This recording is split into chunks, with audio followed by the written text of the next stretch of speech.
Part 1, The Warning on the Red Line. My name is Harrison Caldwell.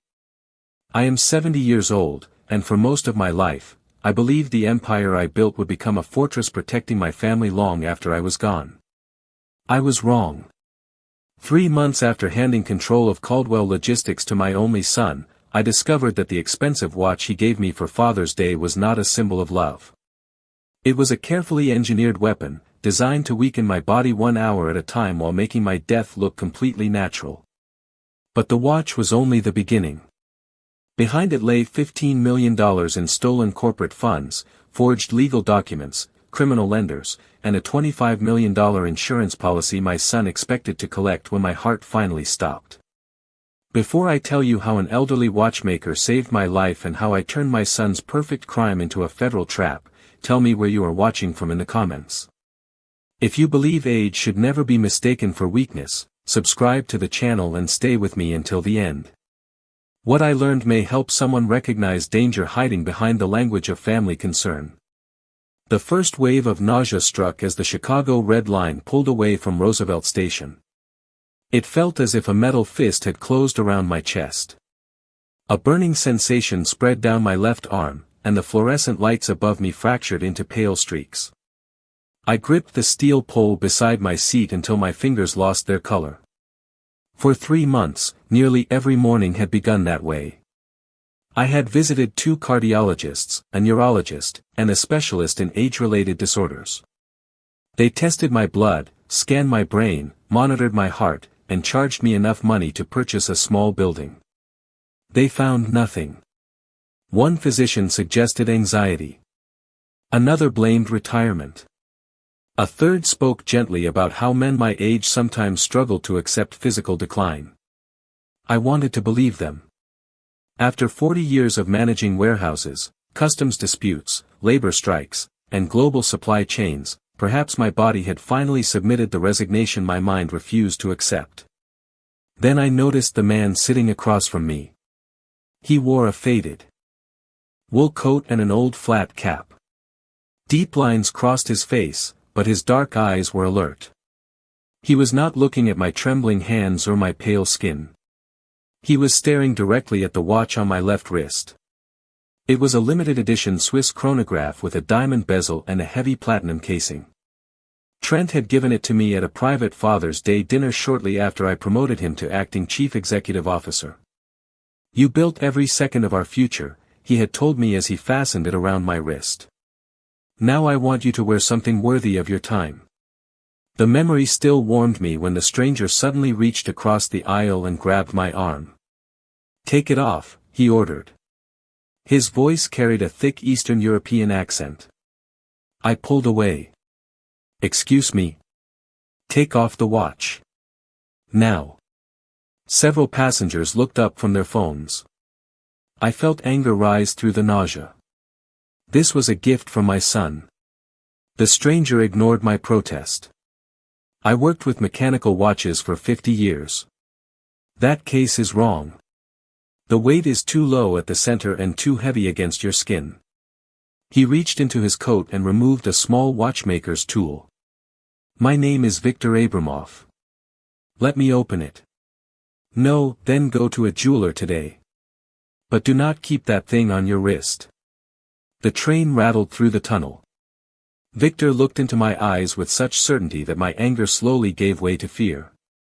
"What do you think is inside it?" "I do not know," he said. "But it is not a Swiss movement." I removed the watch and handed it to him. Victor placed the tool beneath the back plate and applied gentle pressure. The casing opened with a sharp metallic click. There were no gears inside. There were no springs, jewels, or precision components. The entire mechanical movement had been removed. In its place sat a circular absorbent pad pressed against the rear casing. It glistened with a gray, oily gel. A bitter chemical smell reached me. Victor's expression changed instantly. "Do not touch it." My stomach tightened. "What is that?" "I cannot tell you. But this is not a watch. Someone wanted this material held against your skin for many hours." I stared at the object in his palm. The illness had begun during the same week Trent gave me the watch. I left the train at the next station, climbed into the freezing Chicago air, and drove directly to Caldwell Logistics. The company headquarters rose above the downtown streets in glass and steel. I had started the business with 2 rented trucks and a desk inside an unheated warehouse. For decades later, we operated shipping routes across 3 continents. The security guards greeted me by name. Trent's assistant tried to stop me outside the executive office, but I pushed through the doors. My son sat behind the mahogany desk that had once belonged to me. He wore a navy suit and was reviewing a financial report. I threw the opened watch onto the desk. "What is inside it?" Trent looked down. His surprise lasted less than a second. Then he sighed. Before answering, he called his wife. Monica arrived 10 minutes later wearing a gray tailored suit. She had worked in pharmaceutical research before marrying Trent, and she always spoke with the calm authority of someone accustomed to being believed. She examined the gel without touching it. "It is a conductive hydrogel," she explained. The casing contained an experimental biometric sensor. I stared at her. Why was I not told? Because you would have refused to wear a medical monitor. Monica said they had become frightened by my unexplained symptoms. According to her, the hidden sensor measured cardiovascular fluctuations and transmitted information to a private medical server. Trent came around the desk and held my hands.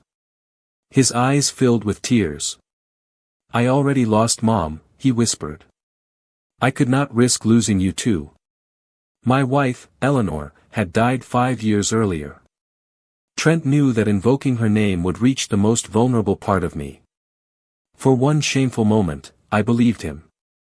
I apologized for storming into his office. I allowed Monica to wrap the watch in a cloth, but I told her the gel had irritated my skin and I would not wear it until the rash disappeared. That evening, I placed the watch in my nightstand. By the second morning without it, the pressure in my chest had eased.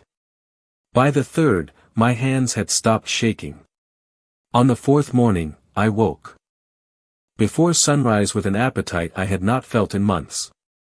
The fog inside my mind was gone. I stood in front of my bedroom window, watching dawn spread across Chicago, and understood something terrifying. The doctors had not failed to diagnose old age. They had failed to diagnose an attack. Part 2, the test and the legal ambush. I needed certainty before accusing my only son of attempted murder. So I performed a test that, looking back, was dangerously reckless. On Friday evening, I removed the watch from the drawer and strapped it onto my wrist. I recorded the time and wrote down how I felt. My pulse was steady. My hands were calm. I had eaten a full dinner. I wore it for only a limited period, then sealed it inside a glass container. By midnight, nausea twisted through my stomach. Burning pain spread through my fingers. When I tried to stand, the room tilted and forced me back onto the bed.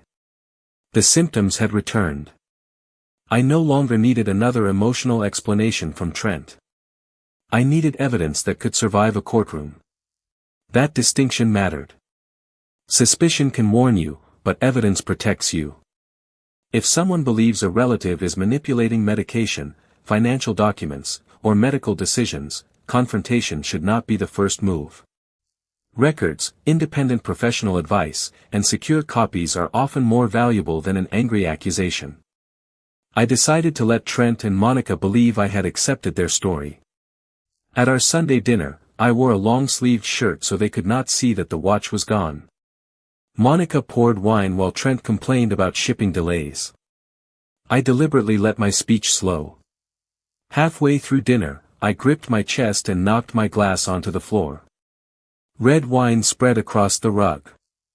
I slumped forward, breathing heavily, and watched them through nearly closed eyes. Neither of them called an ambulance. Monica looked at Trent with irritation and then checked the time on her own watch. Trent stared at me with the cold impatience of a man waiting for a machine to finish a delayed task. Only when I began sliding from my chair did they stand. They helped me to the sofa, covered me with a blanket, and spoke softly about rest. Their hands performed concern, but their faces had already told me the truth. At 9 the next morning, Trent arrived with a lawyer named Thomas Bradley. Bradley placed a thick stack of documents on my coffee table. He described them as a comprehensive financial and medical power of attorney intended to protect me during my accelerating cognitive decline. The documents gave Trent control over my bank accounts, investment portfolio, voting shares, medical treatment, trusts, and property. The language looked protective. The effect was confiscation. "Dad, this is not about taking anything from you," Trent said. "It is about removing the burden. People who want control often describe it as relief. They call isolation protection, pressure assistance, and surrender peace." Bradley handed me a gold pen. I considered refusing, but I knew Trent had already begun building a record portraying me as confused and unstable. If I became angry, he could use my behavior to support an emergency guardianship petition. So I lowered my eyes. "You are right," I whispered. "Show me where to sign." Trent's face brightened. I reached toward the pen and made my hand tremble. My forearm struck the mug of coffee beside the documents. The black liquid flooded the papers. Ink dissolved across the signature pages. Bradley jumped back. Trent's face twisted. "You clumsy old fool." The words came out before he could stop them. For 1 second, I saw the real man beneath the concerned son performance. His eyes contained no affection, only disgust. Then the mask returned. "I am sorry, Dad. I am under pressure at work." Bradley gathered the ruined pages and said they would return the next morning with fresh copies. After they left, I locked every door and changed the security codes. I photographed the damaged documents, recorded the date and time, and placed the remaining pages in a sealed envelope. Then I activated a private access system I had built years earlier into the Caldwell Logistics network. It was not designed to steal information. I was still the majority shareholder and retained legal audit authority. The access point allowed me to review raw financial records without relying on reports prepared by management. What I found destroyed the final illusion I held about my son. Over 8 months, $15 million had disappeared from operating accounts. The money had been routed through false consulting invoices and shell vendors. Trent had invested corporate funds through unregulated cryptocurrency exchanges. When those positions collapsed, he borrowed money against company property and placed desperate bets through illegal offshore gambling platforms. He lost everything. Worse, he had pledged several debt-free distribution warehouses as collateral to private lenders with criminal connections. Caldwell Logistics was approaching default. Trent had not inherited a failing company. He had taken a healthy empire and hollowed it out from within. He needed my personal assets to fill the missing accounts before auditors discovered the fraud. He needed control over my shares to prevent the board from removing him. And if I died before exposing him, he could blame the company's collapse on circumstances that occurred during my final months. The watch, the medical story, and the power of attorney were not separate events. They were parts of one plan. That night, I installed 2 small security cameras inside my home. One covered the living room. The other covered the hallway outside my bedroom. The recordings were encrypted and automatically backed up to an external server Trent did not know existed. At 2 in the morning, I heard a key enter the front door. I hid my tablet beneath the mattress and lay motionless. Trent and Monica entered my bedroom. Monica stood beside the bed and whispered, "He is unconscious." I increased the medication in his tea. I had not drunk the tea. I had poured it into a plant after noticing a bitter residue at the bottom of the cup. Trent searched my drawers for bank tokens and passwords. Monica told him they needed access to my trusts before the lenders seized the warehouses. Then she said something that turned my blood cold. "The exposure is working. He will not survive another week."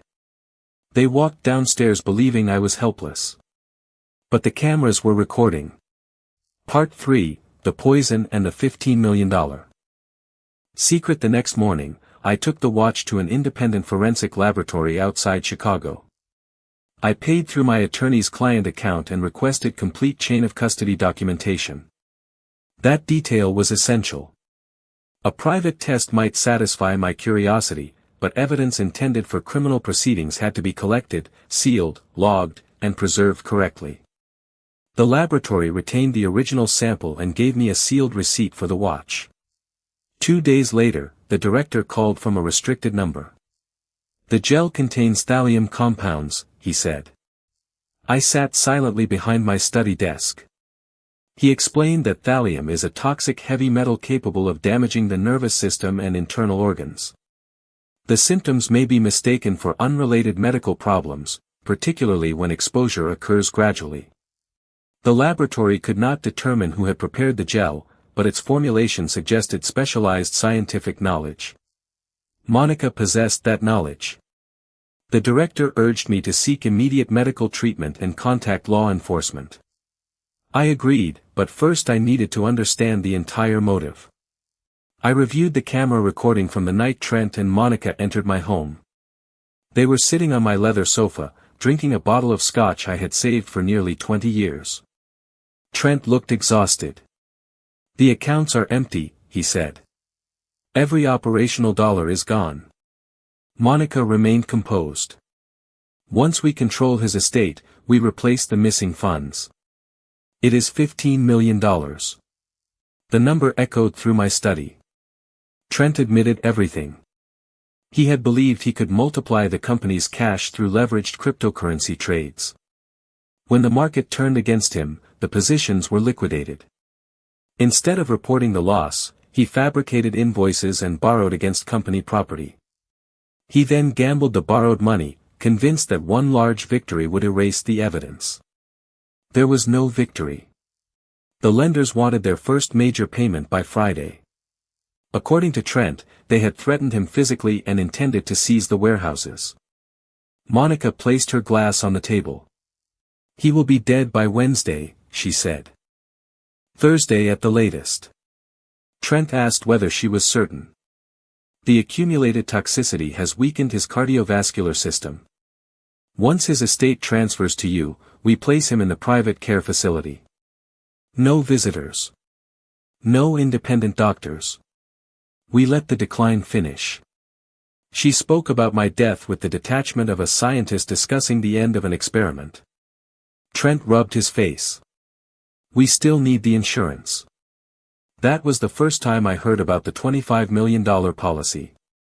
Years earlier, Caldwell Logistics had purchased key-person life insurance on me. The policy existed to protect the company if its founder died during a period of expansion. Trent believed that as chief executive and my only heir, he could control the payout after my death. He intended to use $15 million to pay the criminal lenders, take the remaining $10 million, sell whatever assets remained, and flee with Monica to Europe. "My father dying solves everything," he said. I stopped the recording. For several minutes, I could not move. I remembered teaching Trent to ride a bicycle. I remembered sitting beside him in the emergency room when he broke his arm at 12. I remembered the day I gave him his first office at Caldwell Logistics. I had spent my life trying to ensure that my son would never experience the fear and uncertainty I endured as a young man. Instead of giving him security, I had apparently given him entitlement. That was painful to accept, but another truth mattered more: I had not caused his crimes by loving him. Trent had made deliberate choices. Parents may influence their children, but grown adults remain responsible for what they do with the opportunities they receive. I opened the insurance agreement and read every provision. Trent had misunderstood the policy. He was not the beneficiary. Caldwell Logistics was. As founder, majority shareholder, and chair emeritus, I retained authority to restructure the trust controlling the payout. Trent could not legally place that money into his personal account unless he first obtained control of my voting shares and estate. That explained the urgency of the power of attorney. I contacted Special Agent Thomas Sterling, a federal investigator I had worked with years earlier when a smuggling network infiltrated one of our shipping routes. We met at a secure government facility. I gave him copies of the financial ledgers, the laboratory report, the damaged power of attorney documents, and the encrypted recordings. Thomas watched the video twice. "We can arrest them today," he said. I wanted that nightmare to end, but an immediate arrest created unresolved dangers. The criminal lenders could still move against company property. Other participants in the fraud might destroy records. The board could believe Trent had merely been trapped in a family dispute. Most importantly, the new legal documents would give us a chance to identify everyone knowingly assisting him. I asked Thomas whether we could arrange a controlled meeting. He warned me not to take unnecessary physical risks. Federal agents could monitor the house and protect me, but I would need medical supervision and I could not touch the contaminated watch again. That was not only sensible, it was essential. Evidence should be preserved, not worn. I would simulate the symptoms instead of exposing myself again. We developed the operation carefully. The laboratory kept the original watch. Investigators prepared an identical harmless duplicate for evidentiary theater. My physicians began treatment and documented the toxic exposure. Federal analysts preserved the company records before Trent could delete them. Meanwhile, I allowed Trent to believe I was deteriorating. He called every day. Each time, I made my voice weaker. On Wednesday evening, I finally said the words he had been waiting to hear. "You were right.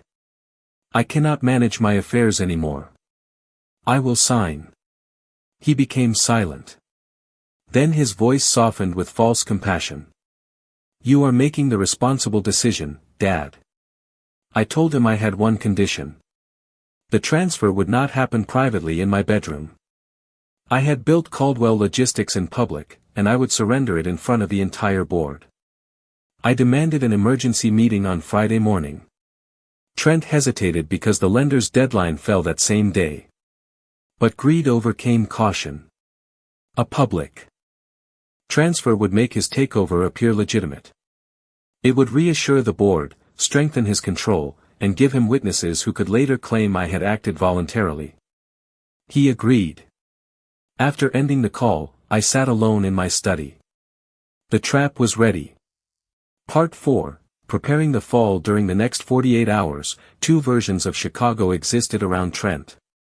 In the world he could see, his father was dying, the board was gathering to confirm his power, and $15 million in personal assets were about to become available. In the world he could not see, federal agents were tracing his accounts, freezing shell companies, interviewing lenders, and mapping every fraudulent transaction he had authorized.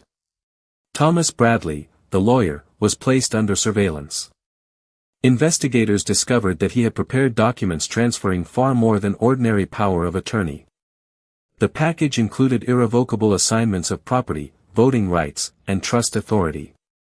The documents also contained a medical declaration portraying me as incapable of informed decision-making.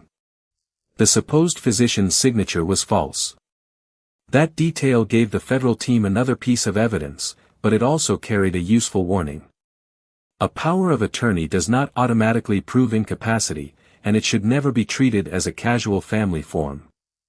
Anyone being pressured to sign should obtain independent legal advice from a lawyer chosen by that person, not by the relative who benefits. I spent Thursday with my attorney restructuring my estate. Trent was removed as successor trustee, financial agent, medical proxy, and beneficiary. A professional fiduciary was appointed in his place. My shares were moved into a protected corporate trust with clear instructions preventing any officer under criminal investigation from exercising control. The insurance proceeds, if ever triggered, would remain inside Caldwell Logistics and could be used only for employee protection, debt stabilization, and legitimate business continuity. My house was placed under additional title monitoring, preventing any secret deed from being recorded without immediate notice. I did not make those changes for revenge. I made them because anger may punish a betrayer, but good safeguards protect everyone else. On Friday morning, a gray sky hung above Chicago. I dressed in a charcoal suit that appeared loose around my body. A medical transport vehicle carried me to headquarters. I entered in a wheelchair with a blanket across my knees. Employees stopped in the marble lobby. Some lowered their eyes. Others whispered prayers. They had been told I was suffering from rapid neurological decline and would announce my permanent retirement. The executive boardroom occupied the top floor. The directors sat around the long mahogany table I had commissioned 30 years earlier. Trent stood near the presentation screen wearing a navy suit. His face was pale, but victory flickered in his eyes. Monica wore a black designer dress and a diamond necklace. She looked less like a concerned daughter-in-law than a queen attending her coronation. Thomas Bradley arranged several folders in front of my chair. Federal agents occupied nearby offices disguised as security consultants, technicians, and building staff. Thomas Sterling monitored the room from a control station 1 floor below. Trent walked toward me and placed his hand on my shoulder. "You look exhausted, Dad." "I am."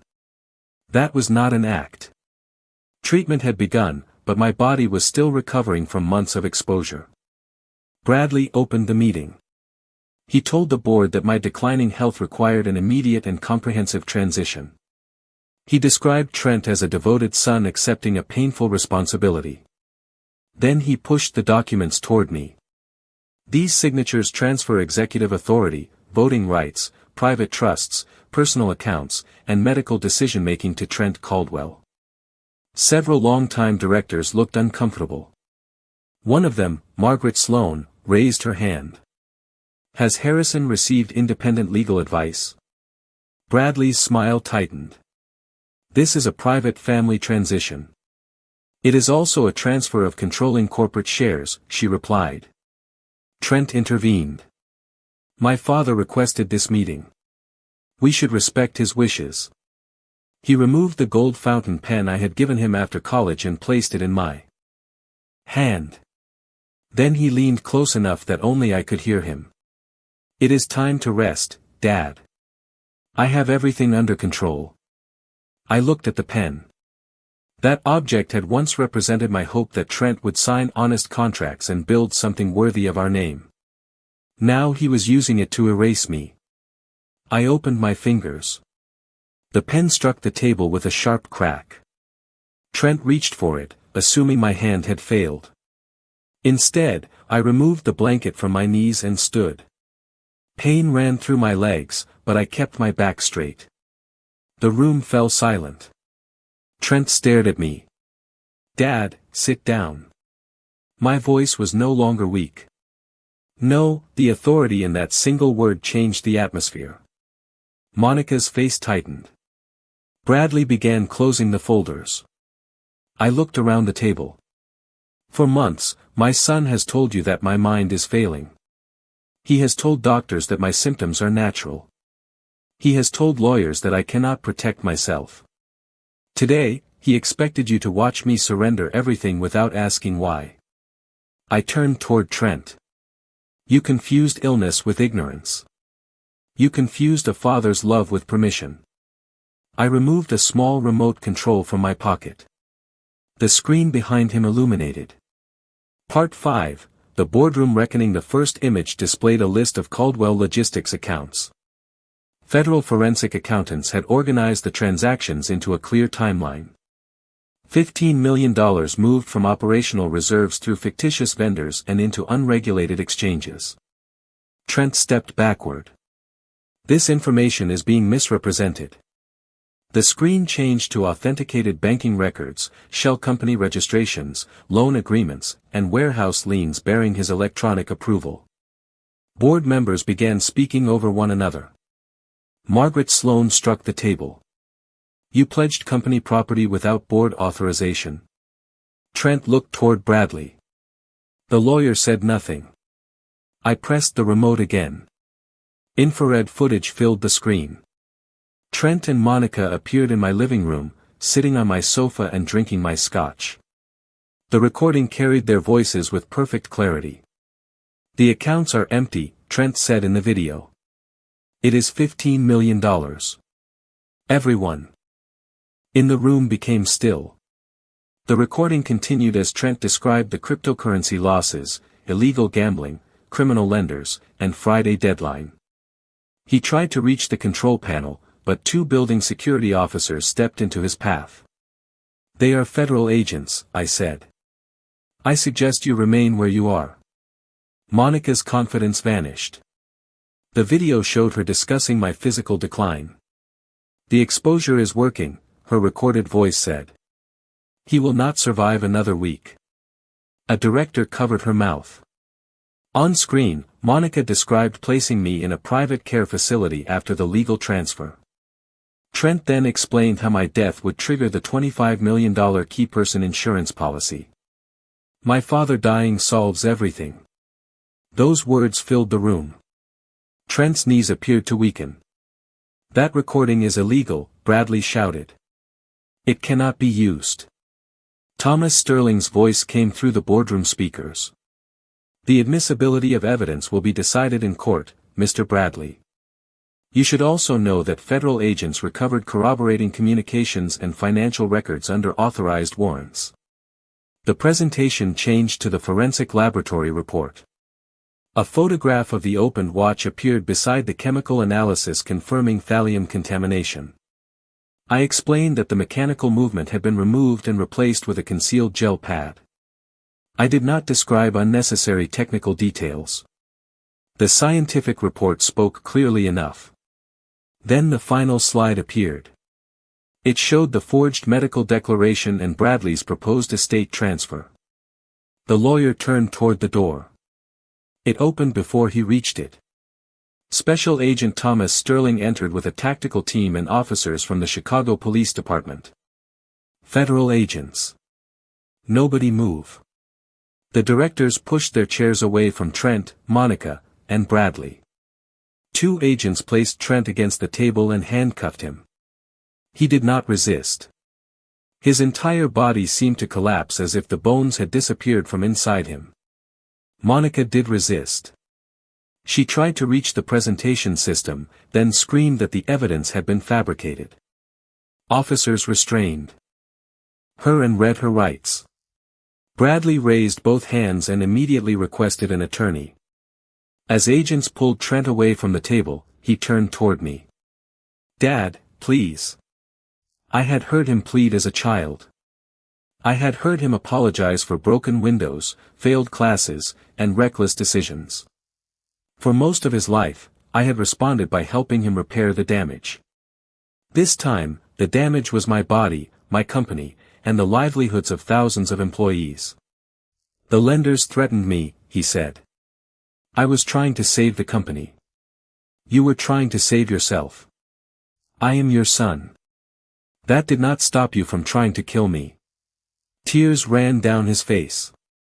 I removed the duplicate watch from my pocket. The real contaminated device remained sealed with federal evidence. I placed the harmless replica on the table between us. "This looks exactly like the gift you gave me," I said. "Beautiful on the outside, empty at its center, and built around a lie." Trent lowered his eyes. Sterling led him toward the door. Before he disappeared, I spoke one final time. "I spent 40 years building a future for you. You spent 8 months gambling it away and decided my life was the final account you could liquidate. Whatever happens now is not something I am doing to you. It is the consequence of what you chose." The doors closed behind him. No one in the boardroom celebrated. Justice does not always feel like victory. Sometimes it feels like standing in the ruins of a relationship and accepting that the person you loved never existed in the way you believed. I returned to my chair. Margaret Sloan asked whether I wanted to adjourn the meeting. "No," I said. "We still have a company to save." For the next 4 hours, the board reviewed the emergency restructuring plan.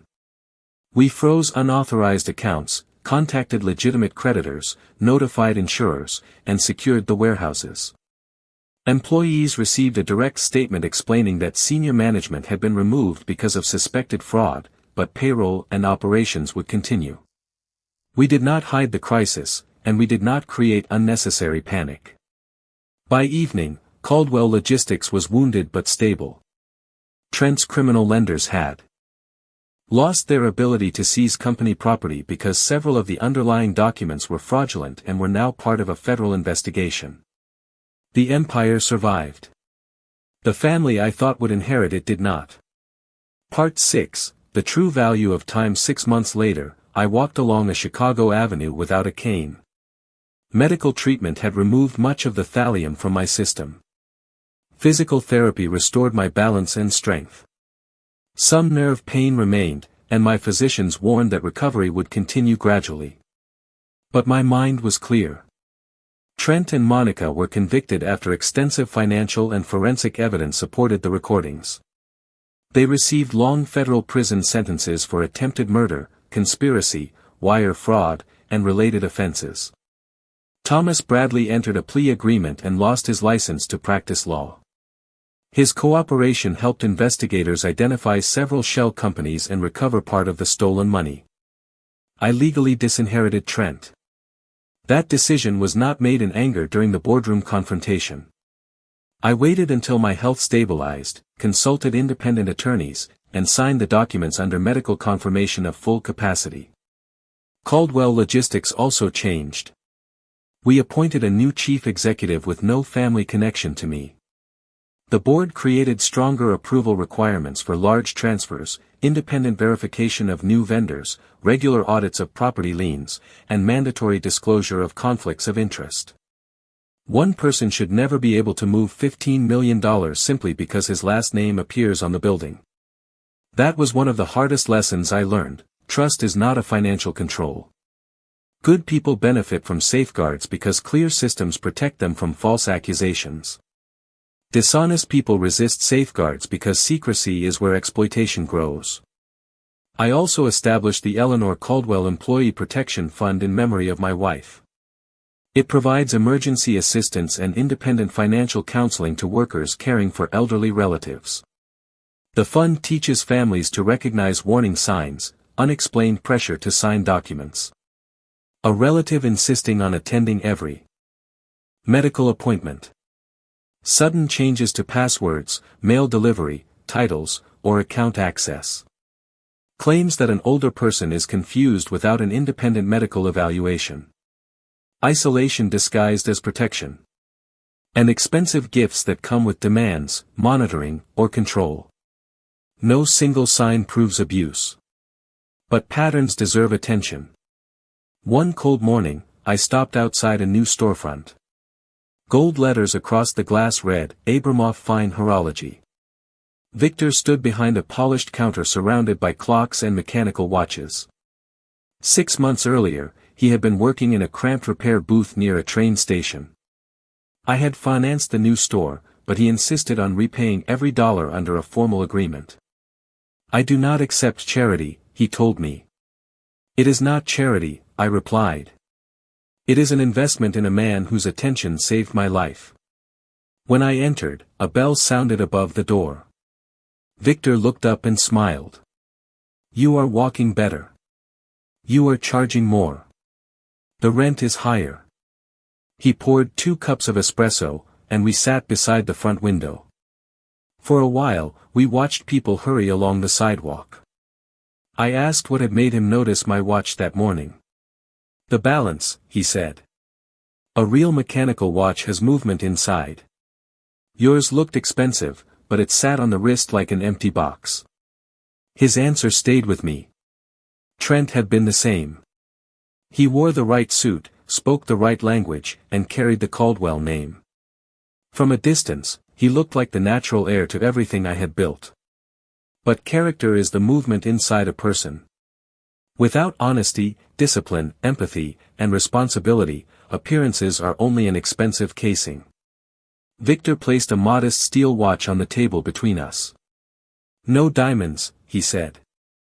No hidden compartments. Reliable movement. Easy to service. I fastened it around my wrist. The steady ticking did not frighten me. For months, time had represented the approach of my death. Trent and Monica had counted the hours until my heart stopped. They believed every passing day brought them closer to my property, insurance money, and corporate power. Now each second belonged to me again. I had once thought legacy meant transferring wealth to my child. I understand it differently now. Legacy is not what someone receives from you. It is what continues to do good after you are gone. A company that pays people fairly is a legacy. A system that protects vulnerable families is a legacy. A warning shared at the right moment can be a legacy. Victor did not save me because we shared blood, history, or a last name. He saved me because he saw something wrong and refused to remain silent. That is what genuine humanity looks like. My son called his betrayal love. Monica called poisoning medical care. Bradley called theft estate protection. Their language was polished, but their actions revealed the truth. If there is one lesson I want you to carry from my story, it is this: never evaluate love only by what someone says while asking for your trust. Look at what happens to your freedom, your health, your relationships, and your ability to make independent decisions when that person enters your life. Real care does not require secrecy. Real protection does not erase your voice. Real family does not need you powerless in order to feel secure. I looked through Victor's window at the Chicago morning. The sky was clear, and sunlight moved across the glass towers I had once believed would define my entire existence. Caldwell Logistics was still standing, but I no longer needed the building to prove that my life had mattered. I was alive. I was free. And the future no longer belonged to the people who had counted on my death. It belonged to me. If Harrison's experience reminded you of someone who may be facing financial pressure, medical manipulation, or isolation by a relative, do not ignore the warning signs. Encourage that person to speak privately with an independent doctor, attorney, or appropriate local authority. Preserve records safely and avoid confronting a potentially dangerous person alone. Tell me in the comments, at what moment did you realize Trent and Monica had already lost? If this story held your attention, support the channel by liking the video, subscribing, and sharing it with someone who believes that growing older means becoming powerless. Age may change the body. It does not erase wisdom. And sometimes the person everyone has mistaken for a helpless victim is simply waiting for the right moment to stand.